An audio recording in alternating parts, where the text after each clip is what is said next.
Bismillahirrahmanirrahim. Alhamdulillah, salatu wassalamu ala Rasulillah wa ala alihi wa sahbihi wa mawala. Para hadirin dan hadirat yang dirahmati oleh Allah Subhanahu wa taala. Kita masuk pada sesi kedua tentang tanya jawab ya. Adapun pertanyaan yang pertama ya.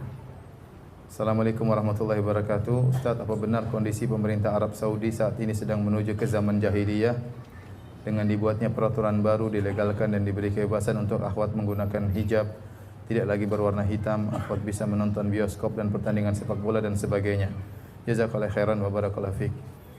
Arab Saudi setahu saya ya adalah satu-satunya negara yang dibangun di atas undang-undang Al-Quran dan Sunnah, satu-satunya ya. Tentunya tidak sempurna, Ada kekurangan. Di sana juga ada perseteruan, ada orang-orang yang belajar di luar kemudian kembali ke Arab Saudi, memiliki pemikiran liberal dan yang lainnya. Tapi secara umum ulamanya tetap ulama di atas manhajus salaf dan mereka tidak ragu-ragu untuk menyatakan suatu haram kalau haram atau halal adalah suatu yang halal ya. Tapi tentunya ada kekurangan-kekurangan, namun kekurangan tersebut tidak sebagaimana digembar-gemborkan oleh berita-berita seakan-akan dibuka bioskop di mana-mana. Itu tidak benar ya. Ada sebagian kota mungkin di Riyadh, yang setahu saya di Riyadh dibuka ya, ada. Itu tidak ingkari ya. Memang itu ada dan itu kesalahan ya. Kemudian misalnya ada sebagian wanita ikut nonton bola, itu benar ya. Ada sebagian tidak rame-rame seperti digembar-gemborkan. Bahkan kemarin sempat diketahui ternyata wanita yang berpose ikut nonton bola, dia wanita yang sama dalam acara-acara nonton bola yang lainnya ya. Mereka itu saja orang-orangnya, sehingga mereka ingin menjadikan suatu hal yang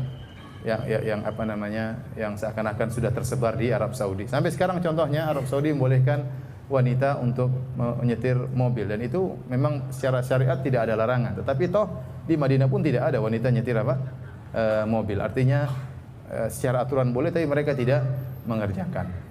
Intinya secara umum tidak ada namanya tempat perzinahan, tidak ada tempat minum khamar.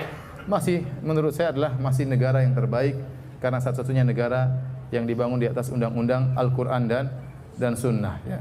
Oleh karenanya para qadhinya, para hakimnya adalah ahli dalam syariah.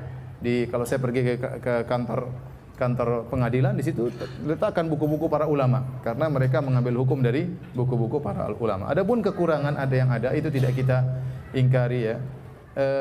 Tentunya mungkin kita kasih uzur, mungkin kalau saya boleh memberi uzur kepada pemerintah Arab Saudi, mungkin dia punya politik tersendiri menghadapi tekanan global dari berbagai macam negara luar. Mungkin dia menempuh kemudaratan yang lebih ringan dalam rangka menolak kemudaratan yang lebih besar. Kita tidak tahu ya.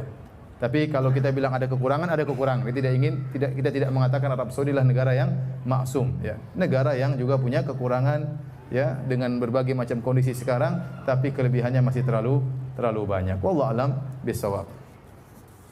Adapun mengatakan negara Arab Saudi sedang menuju jahiliyah, ini agak berat ya. Ini perkataan yang sangat berat. Kalau dia sedang menuju jahiliyah, yang lain semua jahiliyah berarti kalau begitu.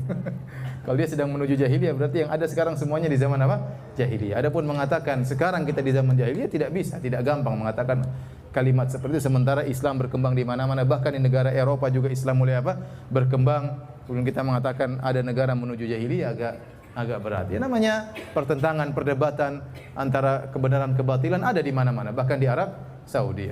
Ulama begitu banyak mengatakan haram, tiba-tiba ada satu orang nyeleneh mengatakan oh itu enggak apa-apa, enggak pakai jilbab. Itu yang diangkat-angkat oleh media. Padahal di sana tidak ada seperti itu. Cuma satu orang ini yang keluar di media kemudian digembar-gemborkan. Ya, contoh seperti kemarin pernyataan sebagian ulama Syekh Abdullah Al-Mutlaq mengatakan tidak harus memakai jilbab gaya Saudi dan itu benar.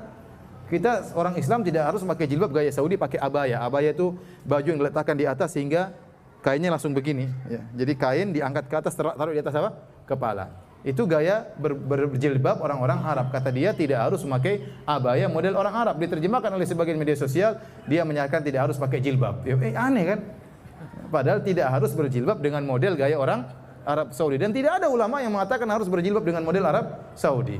Ya, yang penting menutup aurat, yang penting syaratnya dipenuhi, kemudian menutup aurat, tidak membentuk tubuh, anggota tubuh, tidak tembus pandang, maka sudah sah jilbab tersebut. Tidak memakai pakaian yang sangat menarik perhatian, maka sudah sah jilbab tersebut, sudah syar'i. Tidak harus berwarna hitam, tidak harus memakai model seperti modelnya orang Arab. Tapi diterjemahkan di sebagian media, pangeran atau ulama mengatakan tidak mengapa tidak pakai jilbab. Ini tentunya jauh dari apa yang kita kenal dari kerajaan Arab Saudi.